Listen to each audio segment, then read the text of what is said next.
நிழலின் ரகசியம். இது ஒரு கற்பனை கதை மட்டுமே. வீதி மங்கலாக இருந்தது. இரவில் பயணம் செய்யும் போது கணேஷ் மின் விளக்கின் வெளிச்சத்தில் தனது நிழலை கவனித்தார்.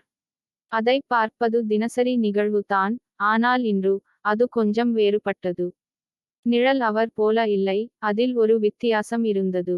கணேஷ் நிழலை நெருக்கமாக பார்த்து அதில் ஒரு சிறிய தலையைக் கண்டார். நிழல் கணேஷின் தலையல்ல. மனதில் சிறு சந்தேகம் எழுந்து அவர் நடக்கத் தொடங்கினார். ஒவ்வொரு அடியிலும் நிழலும் நகர்ந்து கொண்டிருந்தது.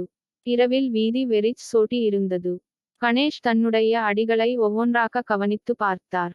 அப்பொழுது தான் உணர்ந்தார், நிழல் அவருடைய அடிகளை கவனித்துக் கொண்டிருப்பது போல தோன்றியது. வீதி முழுவதும் செல்லும் போது நிழல் உண்மையில் மனித உருவாக மாறிவிட்டது. சுந்தர் அதனை கண்டு பயந்து ஓட ஆரம்பித்தார். ஆனால் நிழல் அவரை தொடர்ந்து வந்தது.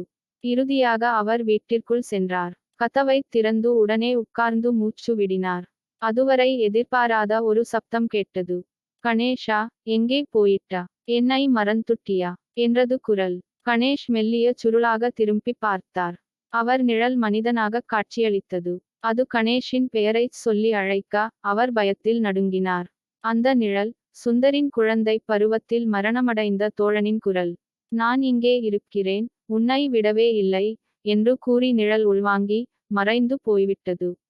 அன்று முதல் கணேஷ் நிழலை பார்க்க மாட்டார். அதிலிருந்து பார்ப்பதே இல்லை. நிழலின் ரகசியம் அவரை விட்டுப் போகவில்லை.